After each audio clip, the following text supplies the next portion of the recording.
Exams can feel terrifying. You study for hours, and the moment you sit down, your mind goes blank and this panic sets in. I've been there, but here's the truth. Getting 100 on your exams isn't about being a genius. It's about learning how to beat anxiety and use strategies that actually work.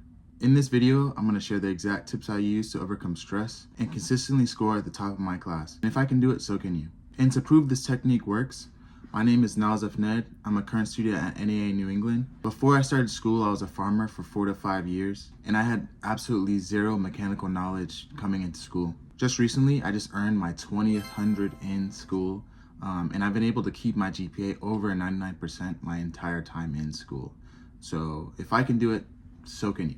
So to start, when I immediately get my test sheet, I flip it over and I'll label 1 through however many are on the exam. I do this to allow myself time to proofread my answers before bubbling them in on the answer key. While taking my exam, I'll put a question mark if I don't know an answer, and then I'll put a dash mark if I'm doubting my answer. After I finish my exam, I'll give myself a moment to relax my mind and just rest.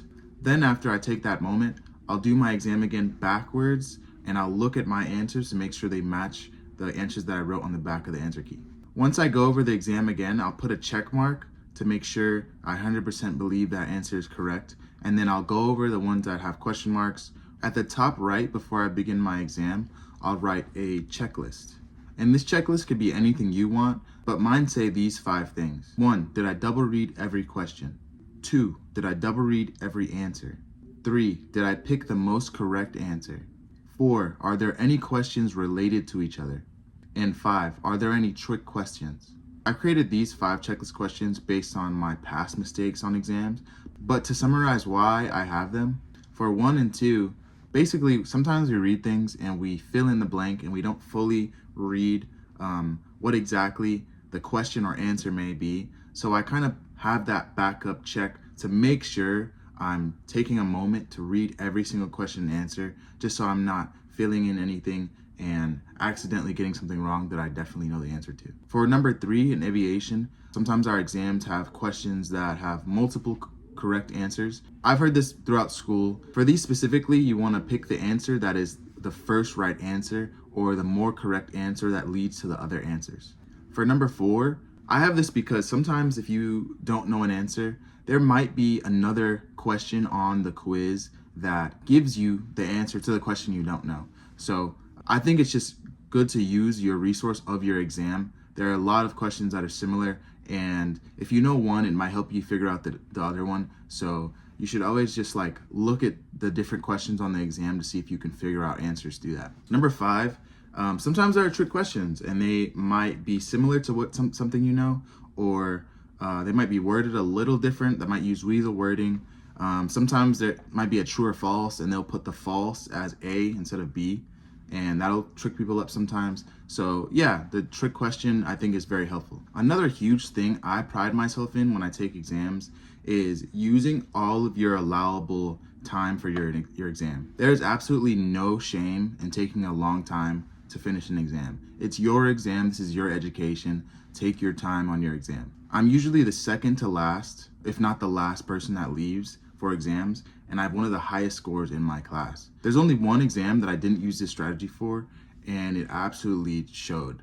I have one exam, and you can see it in my grades. Basically, I felt like I wanted to be like everyone else, and I finished my exam really quick, and it is my lowest grade so far. So please do not follow the crowd in any way.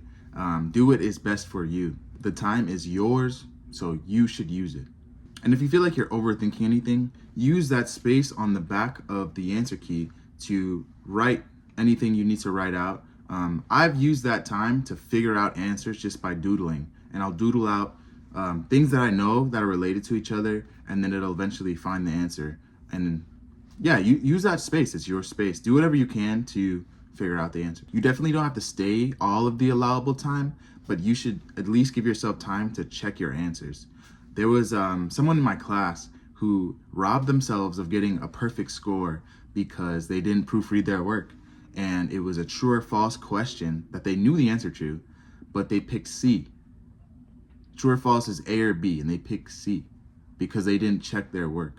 Don't let that be you. Just don't do that, because you know the answer, and all you have to do is Give yourself that second to check your work. And in this space in aviation, we have to make sure we're doing our best in checking our work for safety. So get in the habit of doing that now.